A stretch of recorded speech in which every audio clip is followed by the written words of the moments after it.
Welcome, everybody.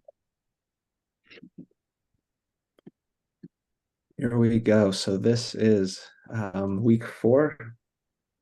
Oh, there we go.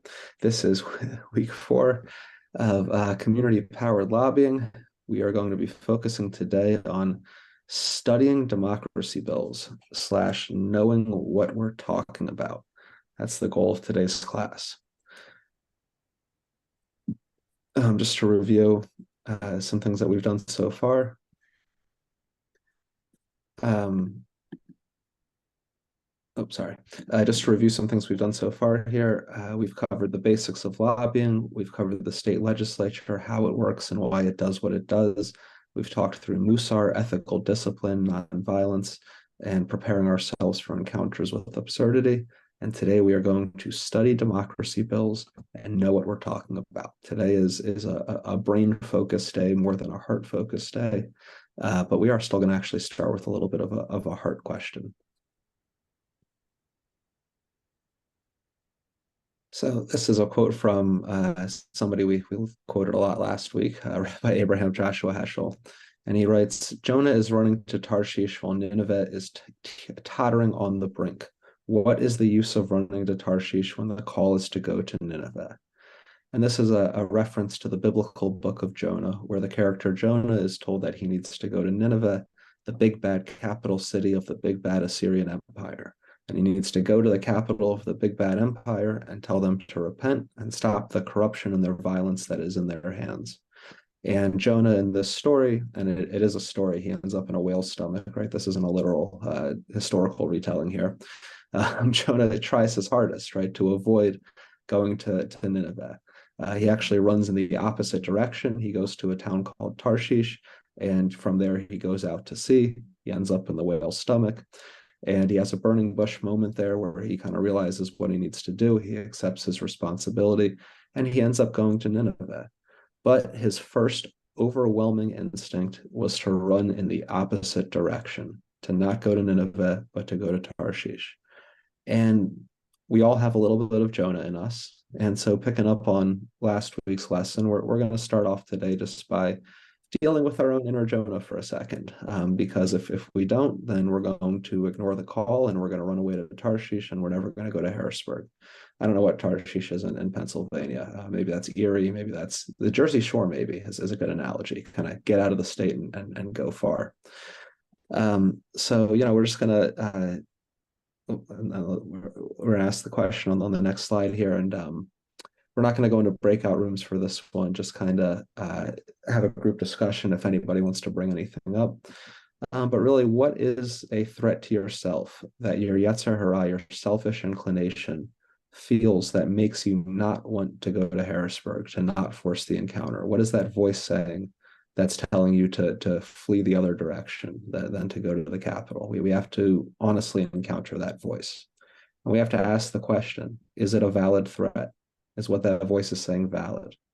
Is there a way to lessen the threat? And can you funnel the threat into productive, selfless action? So when you're thinking about going to lobby, let's just take a second and encounter, why do you not want to do it? Make this simple.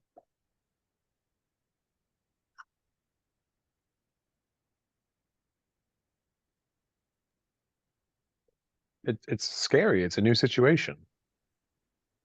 Yeah. It's scary. It's new. And in a new situation, anything can happen, right?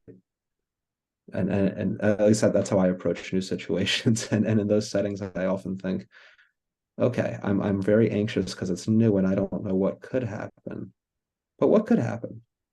Do other people feel that one? Should we dive into this example? And Kyle, I don't want to use your example, as the one to dive into, but do other people feel this too? Because I feel that one all the time. It's a scary new situation. I'm not afraid as long as I'm with you and you know what you're doing. but I'm afraid of parading around because I might get arrested.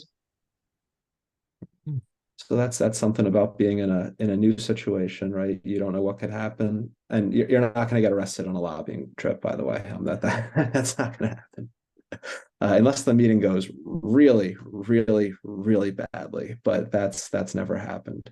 So it's Alice, I just want to zoom in on something you said too, right? Doing it alone is terrifying, right? Being alone in this is terrifying. And the threat of that is we could get lost, we could accidentally get arrested, we could say really stupid things, we could say the wrong things, we could end up, in the basement just completely lost in that building, because that's very possible. And that's right, those are all valid fears, those are all valid threats. And a way that we lessen that threat is we do this in teams. We do this together, right? We definitely have people who go in by themselves, but for the most part, we're doing this together. Yeah.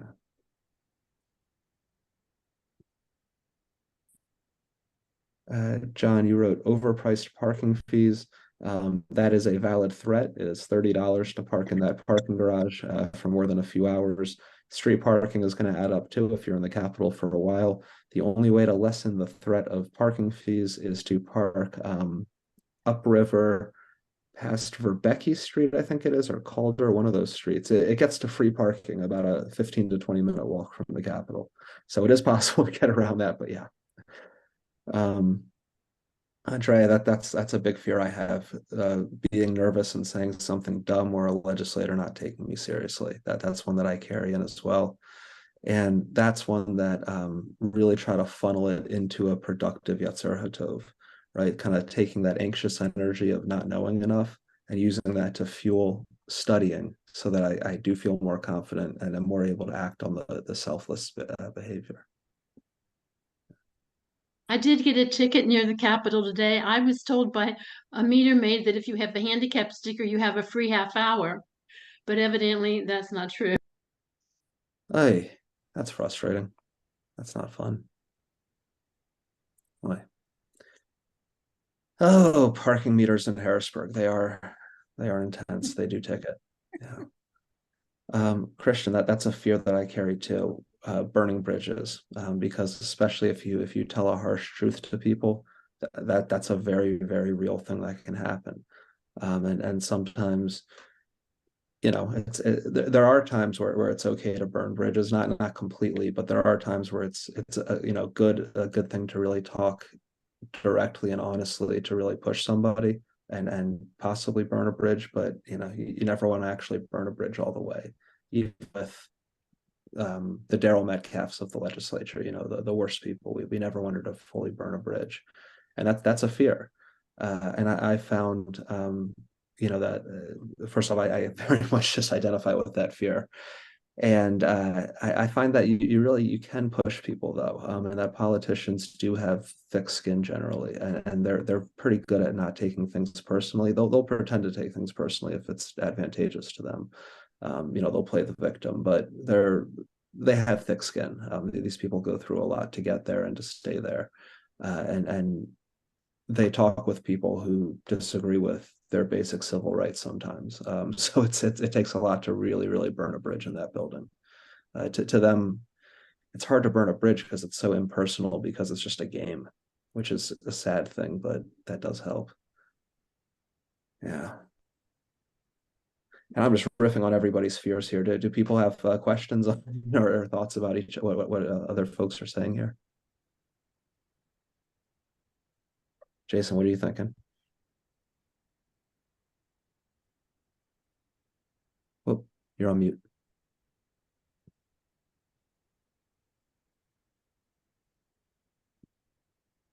Oh, Jason, we can't hear you.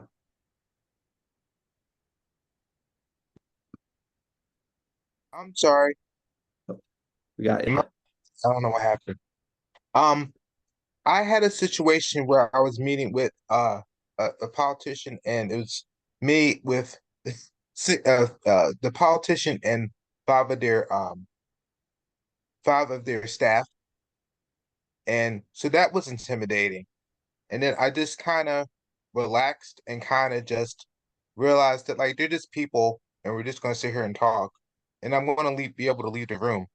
So it wasn't an issue after a couple minutes. I just had to get used to just kind of just realizing that this is kind of, this is just a situation I'm in, and I'll be out of this situation in like a half hour. So it worked out okay. It was just me. I had to self-regulate.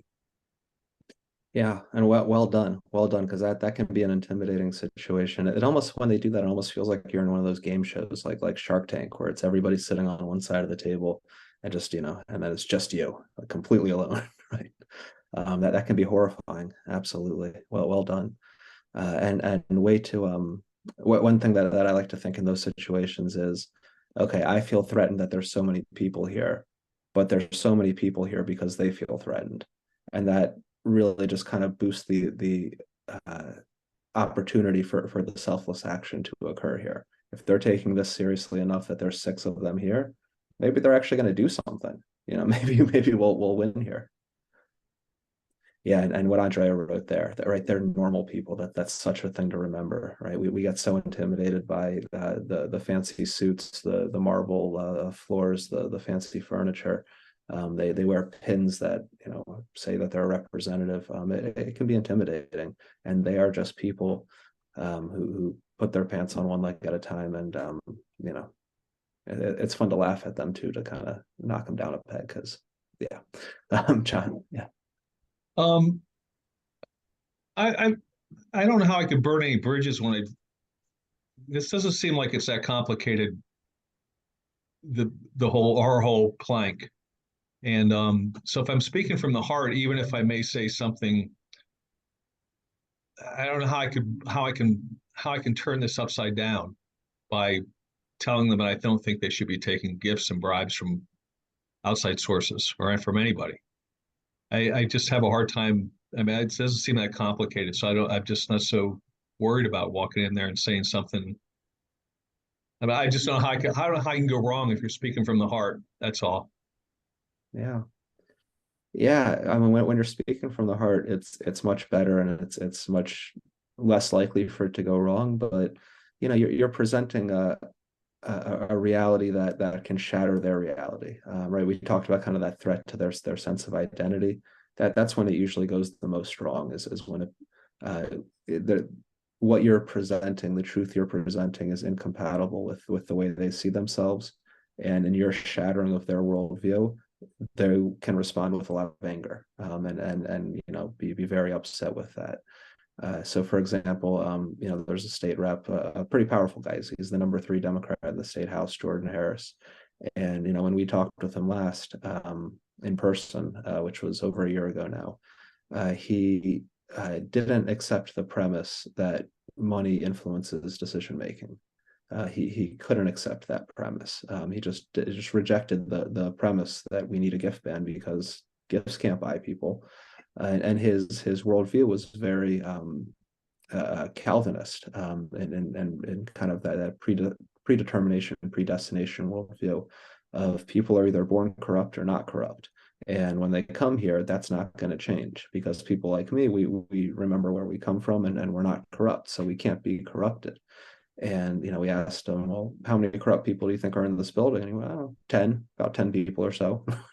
Okay, it's really something. And then we pressed him on it, right? We pushed forward with the truth, and we said, what's it called? If that's the case, why doesn't Comcast pay taxes? If this money has no influence on decision making, why does Comcast not pay taxes? And then he went on a rant that a Comcast lobbyist would go on, which was funny because a Comcast lobbyist was literally walking out of his office as we were walking in. And he said, you don't understand how the economy works. They create jobs. You just don't understand how the economy works, blah, blah, blah, blah, blah, the normal nonsense that we hear. And he wouldn't accept the reality that money could ever play a role in their decision making. And it was insulting to say that it would. And I think we burnt that bridge a good bit by insisting on this truth that, yes, bribery is real. You are not the first humans in human history who are completely immune to the pressures of bribes. I mean, that's just an absurd thought. And he hasn't talked to us in a voice that isn't screaming since that conversation. And that's okay. He might come around, he might not.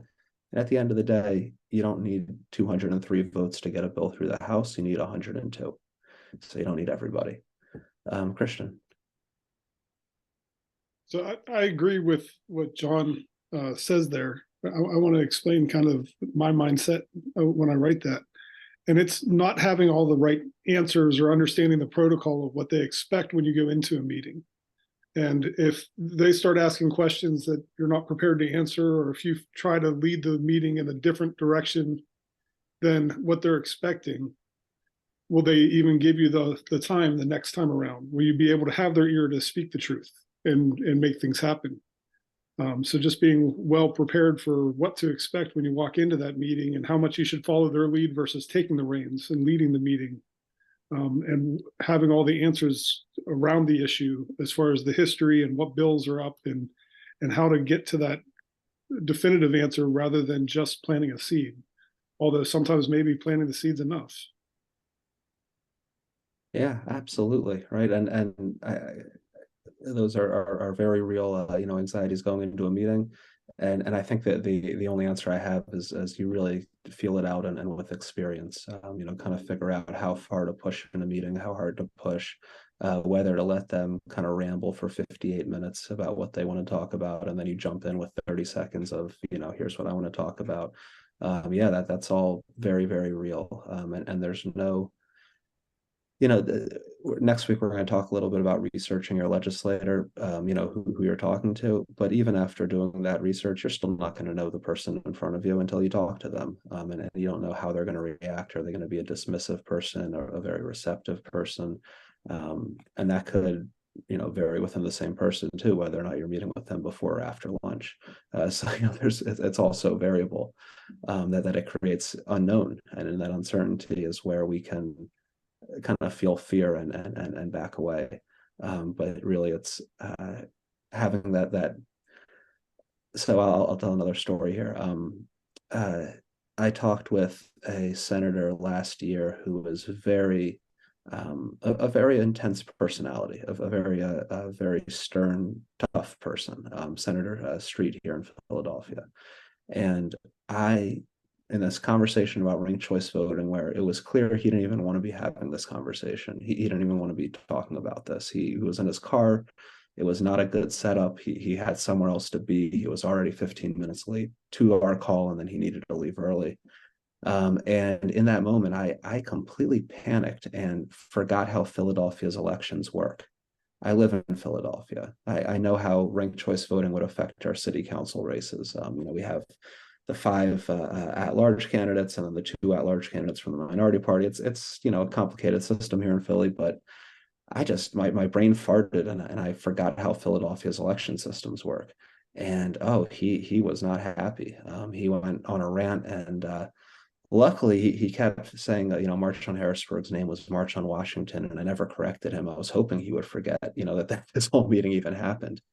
And then I actually saw him 2 months ago or so, a few more months before that, at a memorial service for workers who die on the job here in Philadelphia. It's something that the unions get together and do every year. I saw him there, and I gave a blessing, and he came up afterward and said really nice things. He didn't remember. I don't think he remembered at all that meeting had even ever happened. So, even when you're going up against a bombastic person and you mess up completely and they get really mean and aggressive about it, so what? They might not even remember, because some of these assholes, they do this 10 times a day. So it's hard to keep track of. Yeah, it's valid. You never know who you're talking to, and it can get rough. Ramona, what are you thinking?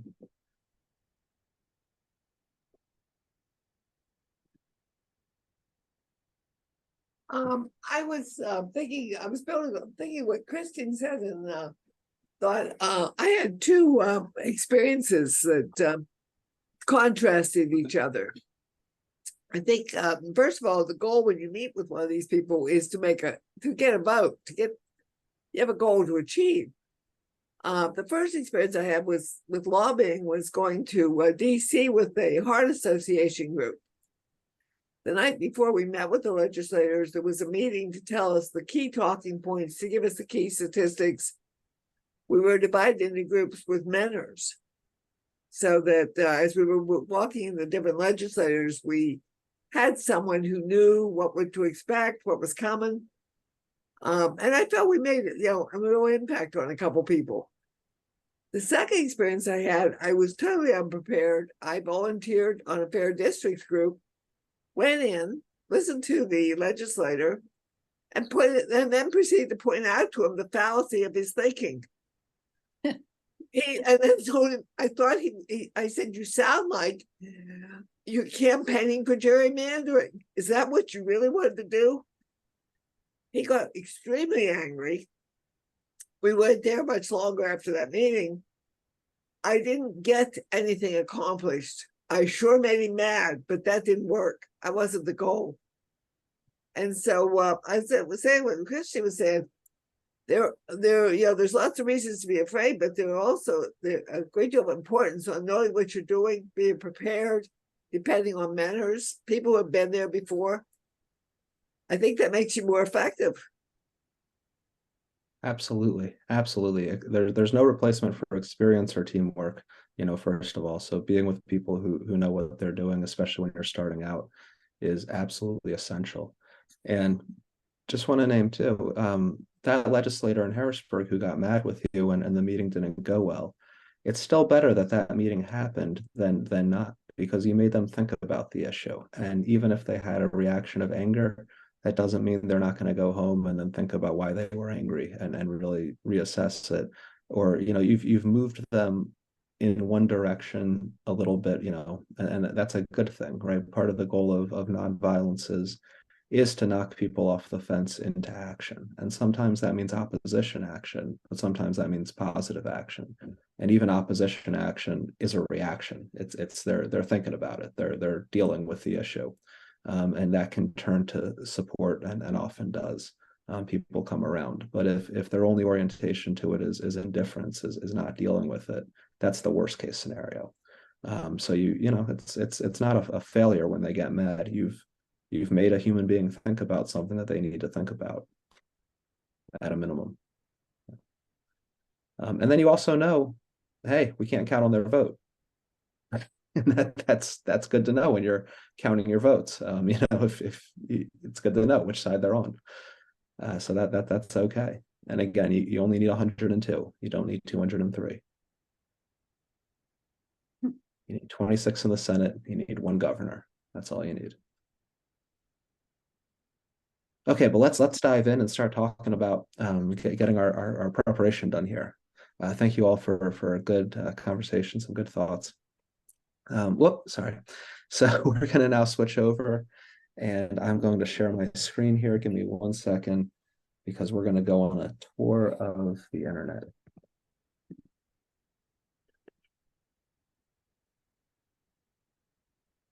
Okay, so for the rest of tonight, we're going to be looking and preparing and studying gift ban and ranked choice voting. Those are the two MarchOnHarrisburg bills that we have right now that we're working directly on. And so we're going to start here on our website. So if you go to our website, I'm just showing you this so that we can, you can always get back to it on your own. This is MarchOnHarrisburg.org. You go to lobby with us. Down here, we're going to start with the gift ban. Click here. And we are going to start with we're going to start with the bill here. So in step 2, prepare for the meeting. If you click here, House Bill 484, the gift ban. This is our bill number. This takes you to the legislature's website. So the legislative website is a very, very helpful resource in preparing for meetings and studying and following along with things. Just a few things to point out here on the website. We're going to come back to the gift ban in a second, but this is the House's website. You can find out committees. You can find out everything on here, right? So there are committees, and we're just going to go to the committee where the bill is right now, the gift ban, and that is the State Government Committee. You can see the members of the State Government Committee, their past votes, the bills that are currently in their committee.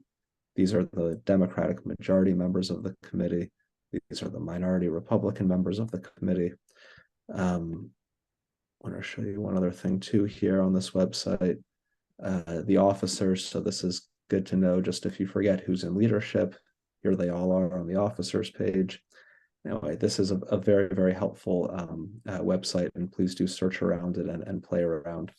And yeah, what Andrea wrote in the chat, absolutely, this is all going to go out together, all this information. So we're going to, in the email after class.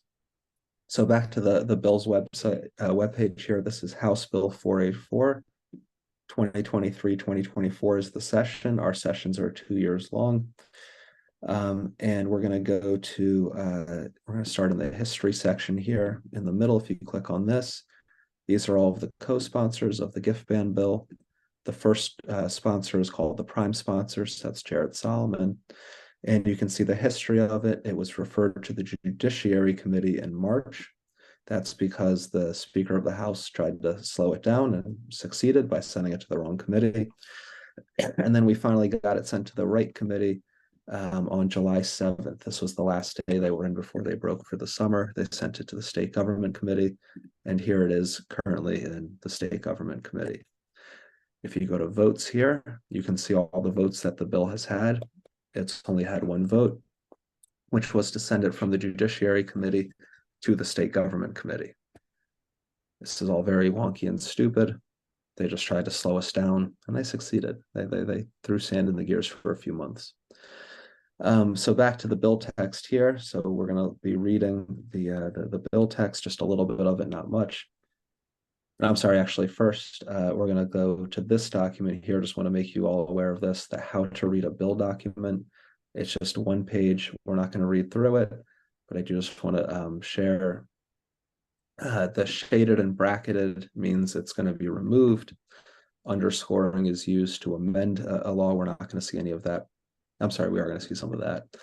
And then there's other things. There's kind of a whole code of how to read a bill. We're not going to go through that in too much detail. It's not all relevant right now. But definitely want to make you aware, if you ever really want to dive in and read a bill, that's a very helpful document. This is what a bill looks like.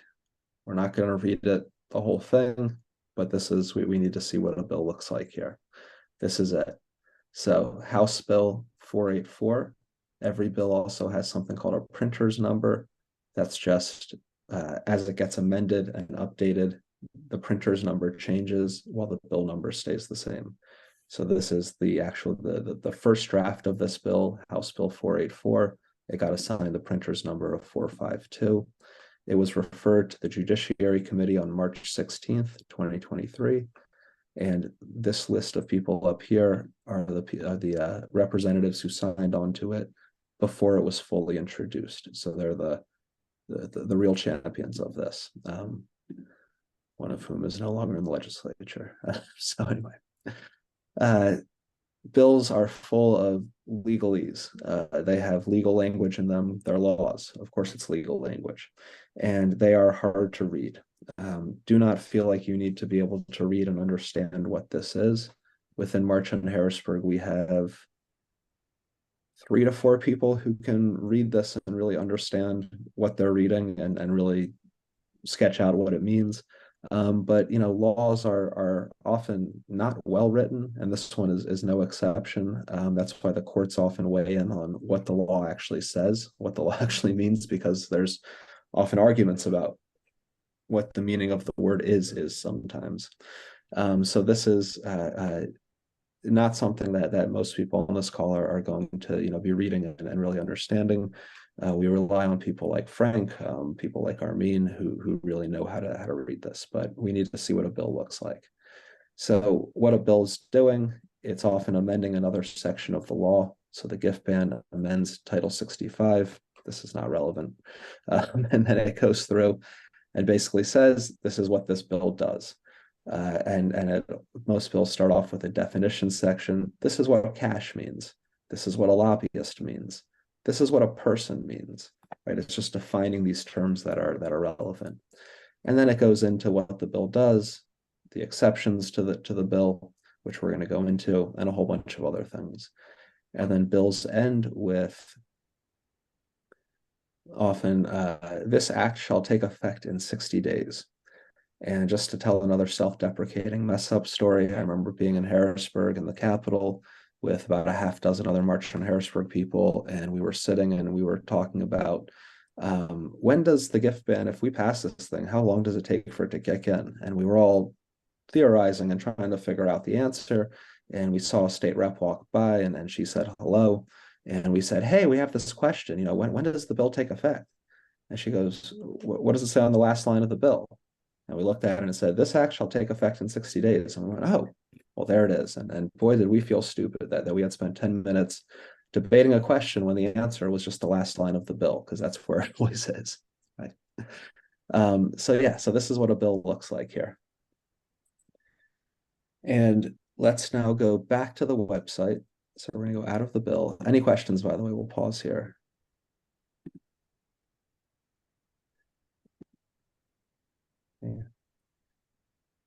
Okay, so let's go back to mohpa.org. So this is the March on Harrisburg website. You can also get there through marchonharrisburg.org. And back to the lobby page.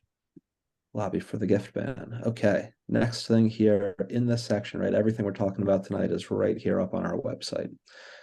Gift ban legislative handout. So this is the summary of the bill. This is the document that we print out and we take into meetings with us. It describes what the bill is, what it does. It also describes what we're asking them to do. And it lists out the details of the bill.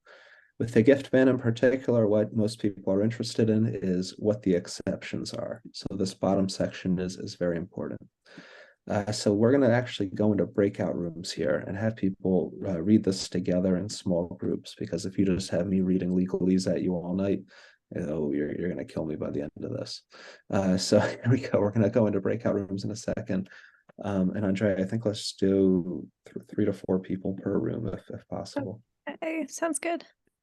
And then really this is just read this together as a team, and then come back here and we'll discuss and discuss as you go to ask each other questions.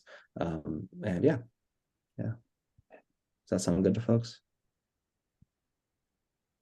And I think me sharing my screen, you can still see while you're in the breakout rooms, I think.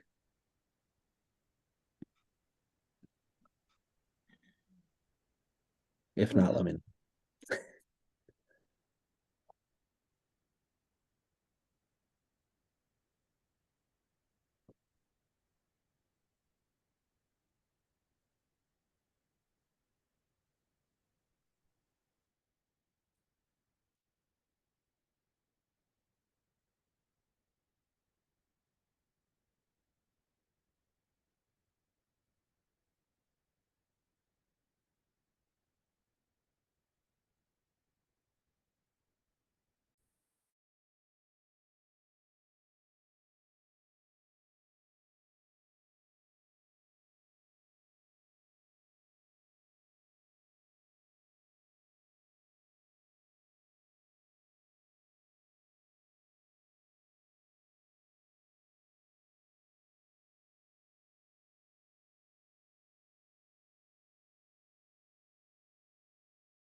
Welcome back, everybody.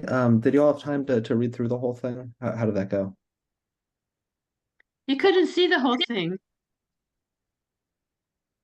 You could only see the exceptions. Yeah. Well, that's what we had. That's what we were looking at. Oh, well, I thought you said the whole bill. Oh. Oh, no. Yeah, sorry. Just the legislative handout. This document here, I'm going to share my screen again. Exception that, what's the point of the ban? Yeah. What? What's number 11 mean? Number 11 is, for example, let's say FEMA, just another governmental entity, has a disaster site that they're managing, and they want the state representative to come out and visit it. FEMA might pay for them to travel. They might pay for their food while they're there. So that just means another department within the government is paying for something. The Department of Transportation will take a legislator on a tour of a train station, something like that. It seems like $500 is a lot of money to be able to accept. It is. So I'll say right here with the gift ban exceptions and the bill text, and this is good to know, things get amended, right? Things get amended many times before they pass. Sometimes the amendments are even pulling out every single word of the bill and putting in a whole nother bill. Those are called gut and replace amendments. So this is not the final version of this bill. And where we are in the process with this bill right now is we have made the leadership team aware of what we want the amendments to be. For example, one of our amendments takes the total amount down from $500 down to $50 and just says $50 for everything. So that's one of our amendments. Another amendment for educational missions puts a lot of transparency around that. We need to see your itinerary when you're at an educational mission, just so we know that it's actually an educational mission and not you just saying, that going to the Super Bowl was an educational mission, which they can't say that. But, going to the conference in Italy, for example, this was an example a few years ago. Was it actually an educational mission, or did you go to a conference for 2 days and then spend a week on the beach? That kind of thing. So, we have a whole list of amendments. We're not going through those as this team. If you want to dive into those, join the legislative team, and we can really dive into the weeds there. But this is all just to say that this bill is going to change 8 times before it crosses the finish line. So all the details, we're always trying to tighten it up. And we also know right now that when it gets a vote in the House State Government Committee, that first vote, there is going to be an amendment that comes from the Speaker's office and the Majority Leader's office. And we think their amendment is really going to focus on charitable events. They really want to make sure that charitable events are okay. And Number 3, Michael. Number 3, romantic relationships. Yes, we also have an amendment about that. We call this the Gobbler Amendment because this showed up. This wasn't in the gift ban bill 3 sessions ago, and then it was amended into it during a committee vote, and it's just kind of stuck as part of this bill for a couple sessions now. It's something if a legislator is able to say, wait, I didn't go to the Super Bowl with that gas lobbyist because they're a gas lobbyist, but we've been dating this whole time. Surprise, right? That could happen. That's something that this opens up as a possibility. And Harrisburg is a very, we'll call it an incestuous town. There's a lot happening. The state capitol is like a middle school in many ways. The pettiness, but also the hormones going off. So if it's between going to jail for taking an illegal gift, once this ban passes, or admitting to a relationship that you shouldn't be admitting to, they might choose to admit and make up a relationship. That is a loophole in here.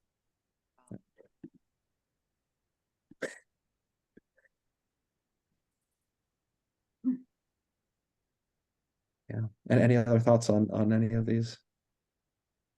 Just the other thing that struck me is that this has been in the works for 23 years. This is the 35th gift ban bill. That's, it's outrageous that that nobody has acted on it. Yeah, absolutely. Absolutely. When Pennsylvania started with our first state legislature, when Ben Franklin was the Speaker of the House, we did have a gift ban in our original constitution. You're not allowed to accept meat, drinks, monies, or otherwise was what the gift ban was. And then at some point, and I don't think we've gotten an answer to when that disappeared, but it disappeared a long time ago. Our Constitution got rewritten a few times in the early years.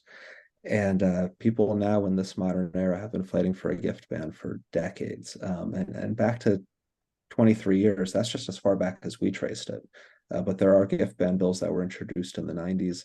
And I don't think we looked back into the 80s at all. But this has been a thing for a long time. There was a group called Rock the Capitol, Eric Epstein and his group. They worked on this in the mid 2000s.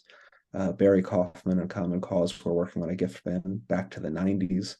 It's been a fight.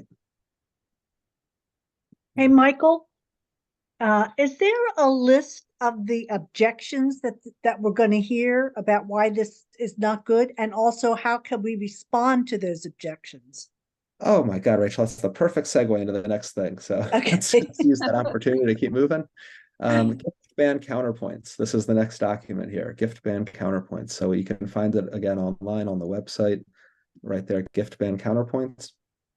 Can I say something first about the light refreshments in a group setting? That could be any lobbyist party or anything they have, right? Yeah, so one of the big things that I don't think we're going to be able to win is the meals, is the food.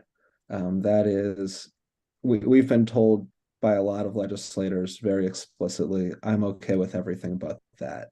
And that's not good. We're not a fan of that at all, of course. But I don't think at the end of the day, we're going to be able to knock out the meals. Yeah. Everything that we can win is secondary to how strong the movement is, right? Everything that we can win in this bill or any bill is secondary, is dependent on how strong the movement is. And right now, the movement is strong enough to win about 70 to 75% of a great gift ban bill. And if you all dive into the movement, if I get that up to 85, 90% of a good gift ban bill. And if you all bring 2 people, we can probably get everything we want, right? But everything that we can get is just dependent on how much pressure we can put on, how active we can be, how organized we can be, and how strong the movement is. Okay, counterpoints. So there's this one, general counterpoints. We're going to come back to that one next week, but we're just going to go into gift ban specific counterpoints here. So this document, please rely on it, and we'll do this one together. I'll be the legislator, and we can just popcorn around it, and other people can read the our response here. And please vary these up, put these into your own voice when you actually do this. These are just suggested responses. Don't we already have gift transparency? Transparency is not it. Oh. Transparency is not enough. Just because we know that something bad is happening doesn't make it acceptable. It is unacceptable for legislators to receive large gifts from lobbyists, and knowing about it only makes us angrier. Also, our transparency is completely broken. According to a 2019 House Government Oversight Committee report, legislators reported receiving about $40,000 in gifts in 2018, but lobbyists reported giving over $1.5 million that year. And the report details how lobbyists avoid reporting requirements, meaning that 1.5 million number is an undercount. So this is something that's going to come up often. Gift transparency, that's enough, right? And no, it isn't, and it's broken to begin with. Is a good response. But anybody have any thoughts on this response, or anything else that you would say in this situation?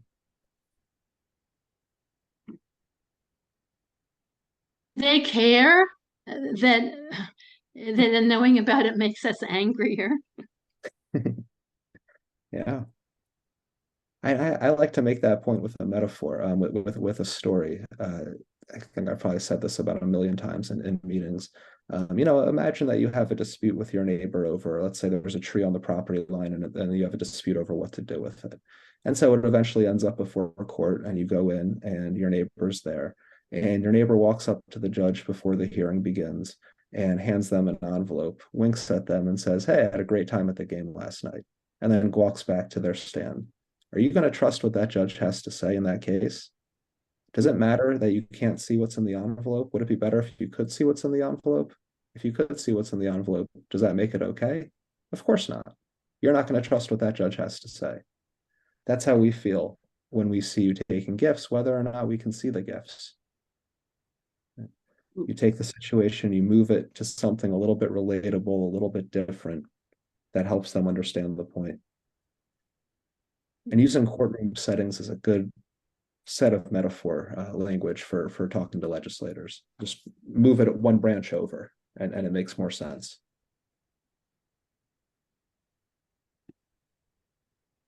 And if they don't like the governor, use the same metaphor, but talk about a regulation, something in the executive branch.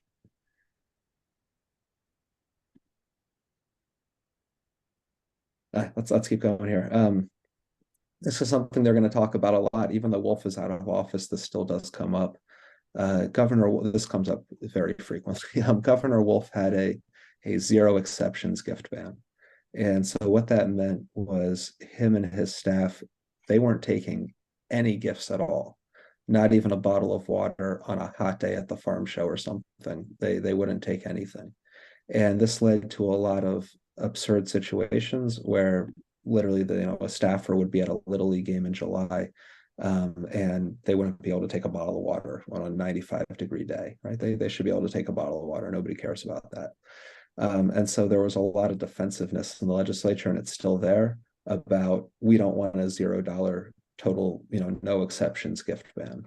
And so when they bring that up, it's just very important to just be very reasonable and just say, this is a very reasonable, common sense, passable gift ban. Those are words we've been using a lot lately. Common sense, passable. Common sense, passable. This is something that can pass, and this is something that any reasonable person would accept as reasonable. And then going into the exceptions. And they're going to have questions about some of these exceptions, a few that come up pretty regularly. Where was that?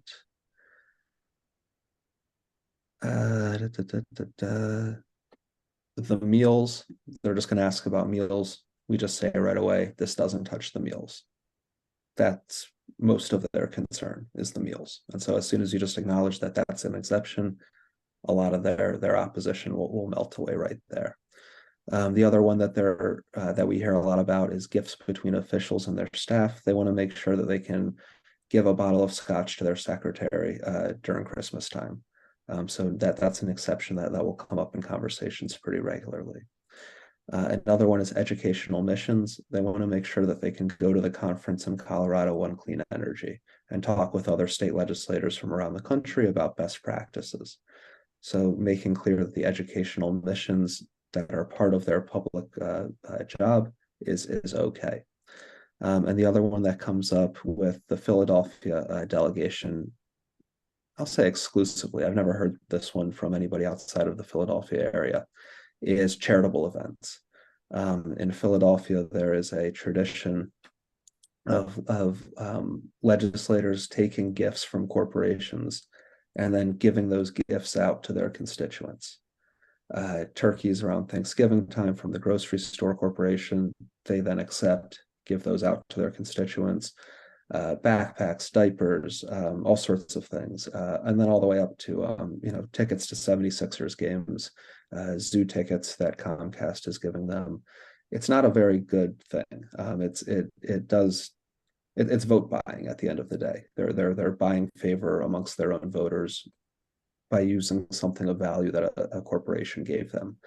But that is a hard red line for the Philly Dems and many others.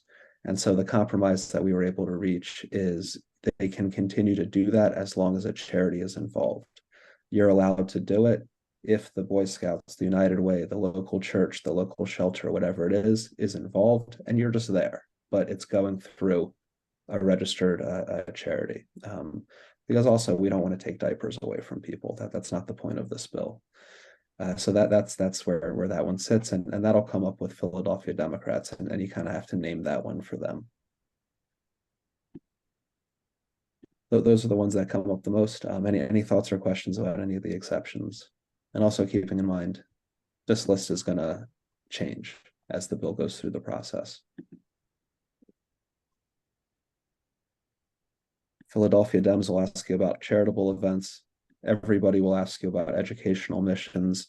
Some of them, I guess the ones that like their staff, will ask about this one, Christmas gifts. And those are really the ones that come up. And the meals. Also, and they can also accept gifts from their staff too, right? Correct. Yes. Yeah. Which does happen. They do a Secret Santa within the office or something, or everybody gets something under $50, or it's a common practice.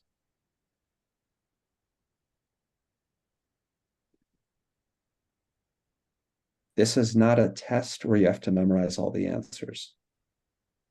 First of all of these exceptions are going to be on the handout that you're going to have with you when you're going into a meeting. So you have the answer. It's an open book test. And it's also not a test where you have to know everything.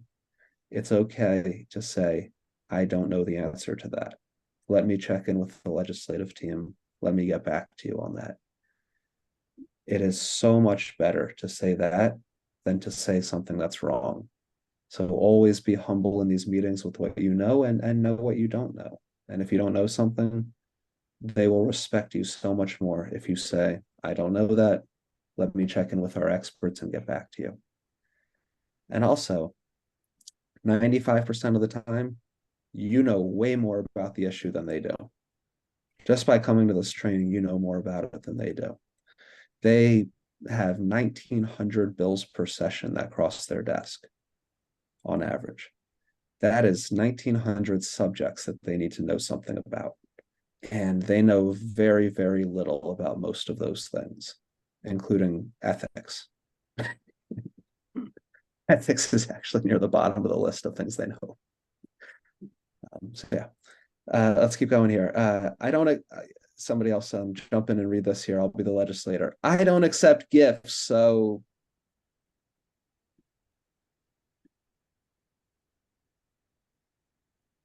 Well, thank you for not taking any gifts, but your colleagues do.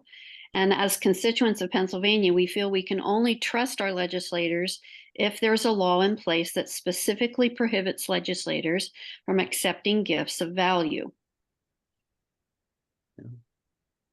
The Yetzer Hara, the selfish instinct, often says, it's not my problem. Why are you even talking to me? And I don't do this. That's something those people do over there, which is often code for the other party. And so you often just have to make them feel responsible, right? You're evoking their sense of concern for the other with this answer. You're saying, thank you for not taking gifts, but you are responsible for what your colleagues do. And you need to make them feel responsible for their colleagues. This one comes up often. And they're often lying when they say, I don't take gifts. And it's pretty funny. You start to get a sense of, it must be nobody that's taking these gifts. This $1.5 million at least seems to be going to nobody, because everybody says, well, I don't do it, but the guy around the corner does it. And then the guy around the corner says, well, I don't do it, but that person down the hall does it. And it just kind of keeps going like that. So they'll often shirk their own responsibility, and you just got to keep bringing them back to that. Rachel, your question in the chat, is there a list of obvious gifts not allowed? Yeah, so a good way to explain the bill is it just takes out the hospitality and the travel and the lodging and the entertainment for the most part. So no Super Bowl tickets, no concert tickets, no trips to the Bahamas, no trips to Austria. That's really what this bill goes after, and that's a really easy way to explain it. And then it puts caps on everything else. So nothing over $50 for most things, and $500 for certain types of hospitality. Thank you.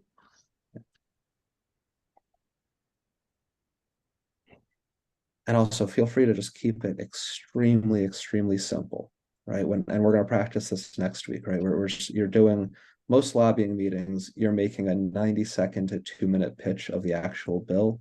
And then you're just having a conversation. You're answering some specific questions that they may have.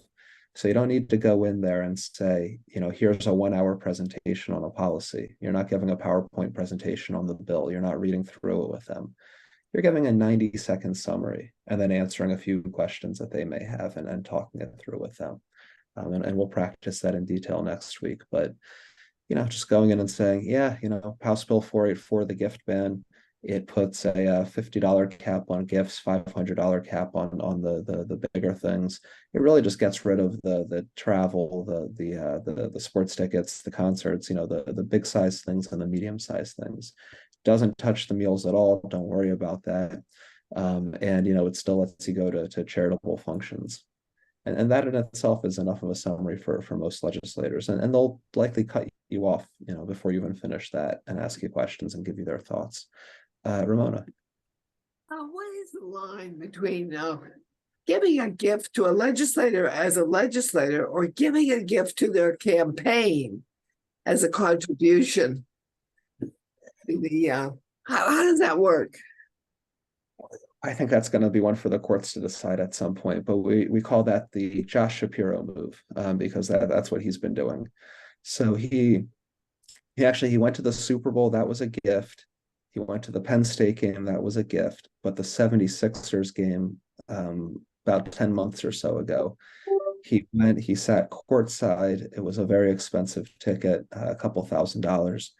And he had just announced, like the week before, his own gift ban on himself. And then he broke it right then and there. And he said, no, I didn't break it. That was a campaign contribution. And everybody just went, wait, what? Our 76ers tickets a campaign contribution? Well, they discussed campaign matters there. And the guy who gave him that gift is a campaign donor, in other ways as well. So it was a campaign function. And really, I did not understand the argument he was making. It sounded like complete nonsense. So I imagine that'll be settled by the courts at some point, whenever somebody chooses to push it through the courts, which I don't think has started to happen.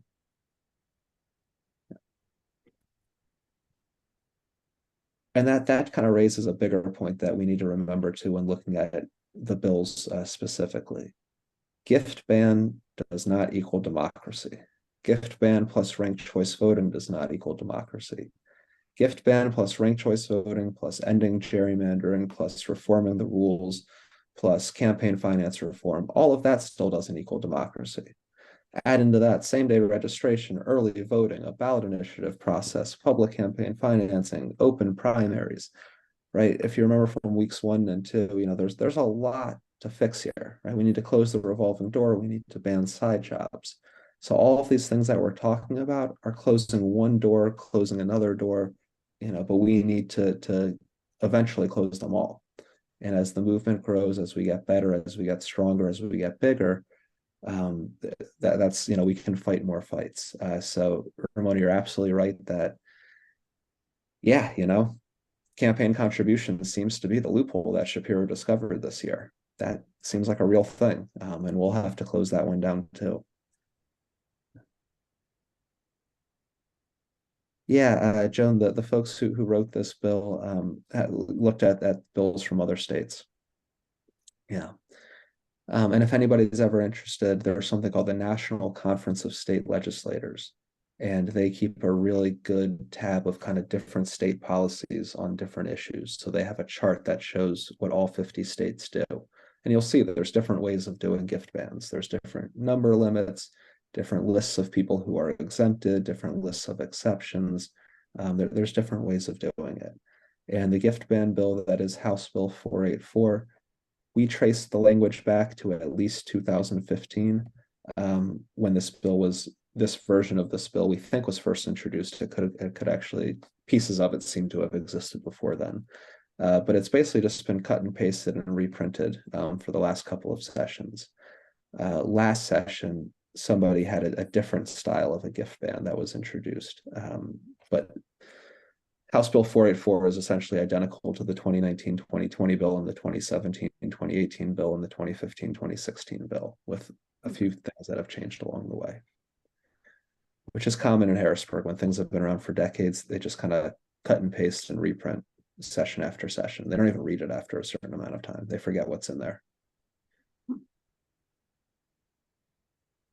So let's just go through two more here. Gifts aren't really bribes. Do you really think I would change my vote on an issue based on a gift paid for by a lobbyist? I'm not stupid. I'm not corrupt. And also, I only take gifts from lobbyists whose mission already agrees with my own. They give me gifts because I already agree with them. That's why. They don't give me gifts to influence me. They can't influence me.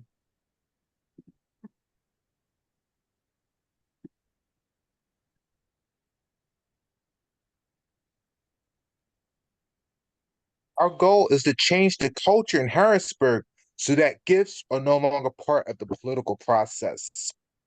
When a person with business before the state buys a gift for a state official, it sure looks and smells a lot like a bribe. And even the perception of bribery is enough of a reason to change the culture in Harrisburg. We are not here to blame people for participating in our broken system. We are here to change the system. We are not here to declare anyone guilty. We are here out of our sense of responsibility to make you all responsible for outlawing gifts so that you can all be responsive to we the people and not to lobbyists armed with unlimited gifts. Great answer. You're playing on their Yetzer Hatov, right? Their sense of responsibility for the other. It's a theme to hit again and again and again and again. Trust, responsibility, obligation, public service. There's a Heschel quote that we actually put on a banner that we dropped in from the House Gallery a few years ago. And it says, some are guilty, all are responsible. And that's a good kind of way to look at it, because a lot of them right away, they'll get defensive and say, I'm not guilty. And then you say, thank you for not being guilty, but you are responsible. And don't let them evade that responsibility. I receive gifts of Sixers tickets or Thanksgiving turkeys, and I distribute them to my poor constituents. If we ban these gifts, then those people suffer. Simple. This bill allows for gifts as part of a charitable event. We got tired of fighting that fight. It's part of a charitable event. It's okay. Yeah. Jason, just to pick up on your note, NCAA rules about gifts. Everybody has gift ban rules. Every major corporation has these. Every workplace has these. If you're a salesman for General Motors, you're not allowed to accept gifts from the dealerships that you're interacting with, right? There's all sorts of firewalls that exist. If you're in the Air Force, you can't take a gift of over $10, and you can't do it without permission from your commanding officer. If you're a police officer, you can't take a slice of pizza. There's rules around what teachers can accept. You know, an apple on your desk is okay, but there's dollar limits around. You know, you can't just give a teacher $1,000 check and go, I hope little Timmy gets an A this semester, right? There's rules around these things. There's ethics laws, and the legislature and Pennsylvania public officials just don't have one. Just don't have it. It's incredible. And that's a good line too. This is a class on lobbying legislators, but you know, if you ever talk with Capitol Police, it's nice to say to them, I can't buy you a slice of pizza, but I can get the Speaker of the House a brand new car. How messed up is that? And they get it right away. So these are some counterpoints here. We're going to do some practice next week. It was way too ambitious to think that we could also get through ranked choice voting tonight. So we're not going to be doing that because there's only 9 minutes left. So we're going to go through an outline of those materials but that one is really going to have to be on your own or at a future ranked choice voting specific lobbying training. There was no way we were going to be able to do this all. So I'm just going to show off some resources here. And I know, Kyle, I am too. We need to do a specific ranked choice voting policy briefing soon. We'll get that on the calendar soon because we need to do that. But let's go to back to the website here. I think if I just go back, here we are. So back to the website, get involved, lobby with us. Go to the bottom, gift ban. We just did that one on the left, ranked choice voting here on the right. Click here, and it's a very similar web page to the gift ban one. So first thing, as you're preparing, this is the one-page document here. So this is the one-pager that you're gonna walk into the office with. It's just like the gift ban one, right? It kind of lays out what the problem is, talks about who else is using ranked choice voting, talks about the benefits of ranked choice voting, the basic mechanics of it. Because a lot of the time when you're lobbying for ranked choice voting, you're really just explaining the concept and the mechanics of it is kind of where most legislators are. You're not going to get detailed questions about, things that you need a statistics PhD to solve. You're going to get the basics. And then, of course, the handout also includes what our call to action is, right? You all saw that on the gift ban one too. This is what we're actually asking the legislators to do. So please, I'm sorry we're not going to really do any of this justice here, but this is the legislative handout that you're going to walk into a meeting with, and it's something to really just kind of guide that meeting for you. The second thing here is the bills. We have a Senate bill and we have a House bill. If you go here, you'll see it'll take you right to the legislature's website. You can read the bill text, the sponsors of the bill. It hasn't had any votes, and it is currently in the state government committee. I am just going to show you, not to overwhelm anybody, but the gift ban was, I think, 5 pages long this session. Ranked choice voting bills, really, if you are a wonky person, and we'll do this on a actual specific ranked choice voting policy call, but they get really mathematical near the end. They dive into all sorts of things that happen in the tabulation of voting. So they get a little wonky. But yeah, and the summary of the bill, of course, is in the legislative handout document, right? So you don't need to understand the bill text itself. Very few people can read a bill and understand it. If you have that skill, please speak up and volunteer. Yeah. And Kyle, yeah, it needs to be that detailed because the way that you count votes, especially in like a Philadelphia city council situation where you have 7 people running at large across the city and 5 of them, I'm getting the numbers wrong there, but you have multiple winners in running for multiple seats, and that gets very complicated. Yeah, I always say that's a graduate level degree right there. Oh yeah. And I would guess there's probably 3 or 4 people in MarchOnHarrisburg who understand that math. Armin definitely does, and I lean on him in meetings that are high level and mathematical. And then if you click here, this just takes you to a bunch of good resources on ranked choice voting. The gift ban is a fairly simple thing. Ranked choice voting can be a little bit more complicated, so it's just good to do some more background research on your own, watch some videos about people explaining what it is and how it works. These are just very, very good resources from a lot of our allies at the national level that just really teach a lot of just good info that it's good to have. You're going to see the name Fair Vote come up a lot. Fair Vote is just the leading national organization that's been working for ranked choice voting for well over 30 years at this point. They've been doing good work. Yeah. And then I'm going to show just one more thing here. So that's all up on the website, all those resources.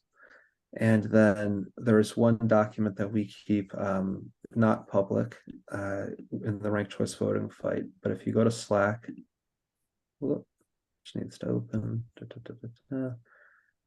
And everybody here's in our Slack, right?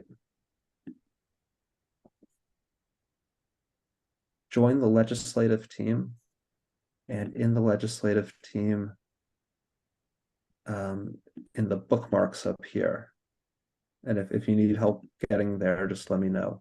You'll get to this document here. So it's bookmarked in the legislative team. And we don't make this document public because it's not good to say publicly that you say different things to different people, but we do. And for example, when we're talking about ranked choice voting to Democrats, we bring up Gore versus Bush. When we're talking to Republicans, we bring up Doug Mastriano and Dr. Oz. I use different examples for different people. So we don't make this public. But this is the detailed, frequently asked questions for ranked choice voting. And you'll notice it's a lot longer than the gift ban one because ranked choice voting is a little more complicated. You don't need to know the answers to all of these, of course. You don't need to memorize all of this. It's very good to study up on and study up on it on your own, but also, we'll do a separate call. I'm really seeing the need for a separate ranked choice voting specific call because we did the gift ban so much here tonight. But this has answers to everything, such as what happens when there's more than one winner, like a city council race. What happens when school board districts overlap municipalities, right? School board districts often don't fit the shape of the county or the city directly. They often include a couple different municipalities. So that gets a little complicated. Things about causing delays with voting. That's something that might come up, and this is an answer to that. So please, do read through this. You can find it in our Slack, but we're going to do another training on this together too. We also did an RCV policy training a while back, and we still have the recording for it, so I can send it in the email tomorrow if y'all would like and just link it in there. Oh, thank you, Andrea. Thank you. Yes, that's right. We did this a few months ago. And yeah, thank you, because it was so unrealistic to think we were going to be able to do everything tonight. Michael, the lobby day next week, is that just going to be for gift ban or is it for both? For both. Yeah. Okay. So every meeting that we take as MarchOnHarrisburg is theoretically for both, unless you've kind of made it specific that it's only for one or the other, or if there's a reason why you're only going to talk about one or the other, right? There's some legislators who we know are absolutely opposed to one or the other, so we're not even going to bring it up. We're just going to focus on, the other bill. But, we're pushing these two bills and most of the time side by side. Okay, those are ranked choice voting documents. We're going to do, oh my God, we're going to end at 8:33 if that's okay with people. Are people okay to stay a few minutes later? I need to show you one more thing here on the agenda. Democracy can often feel like a very abstract thing, and if you only study our bills and you only know the democracy policies, it's going to fall flat in meetings. There's more to it than that.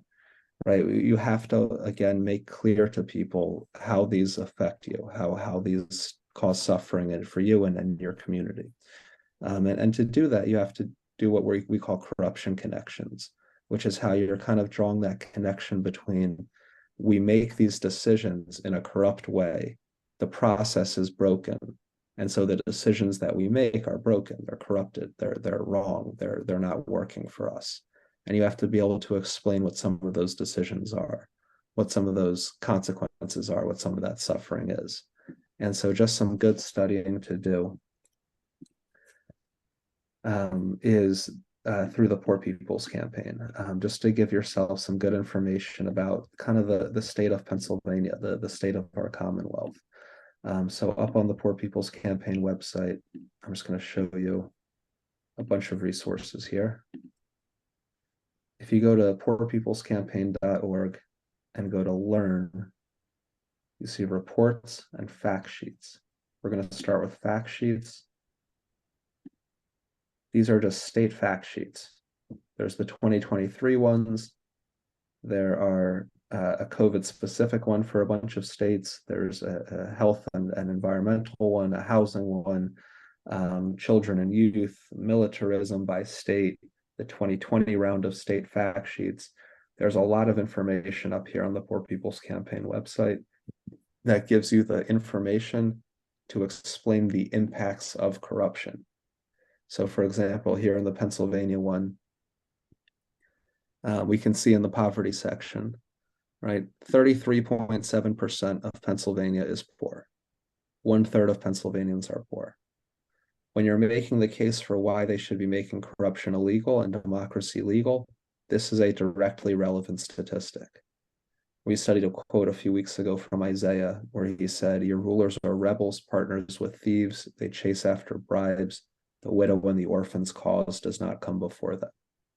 When you have corruption, poor people aren't heard in the halls of power. It's that simple, and that indifference causes more poverty and more suffering because we're not responding to the needs of poor people. We're not doing anything to stop poverty, so it just gets worse.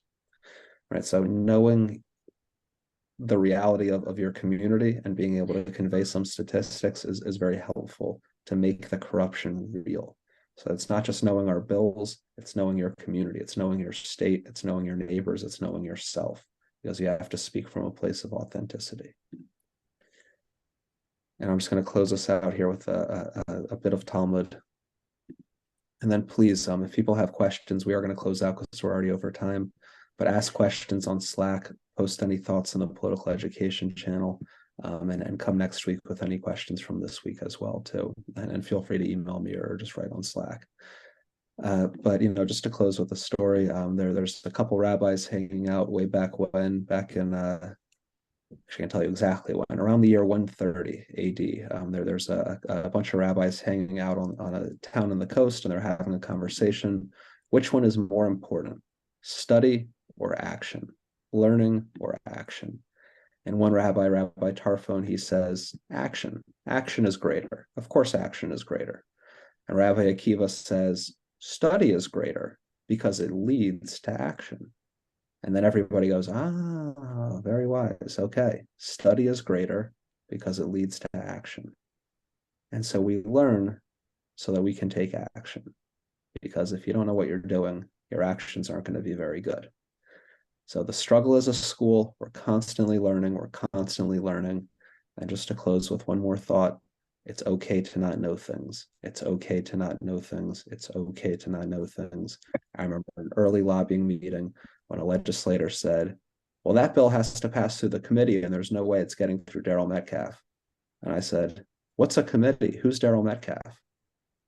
That's okay. We learned. It's okay to not know things. It's okay to not know things. Okay, all. On that note, have a good Monday night. Please, let's talk through Slack and see you all next Monday. Thank you, David.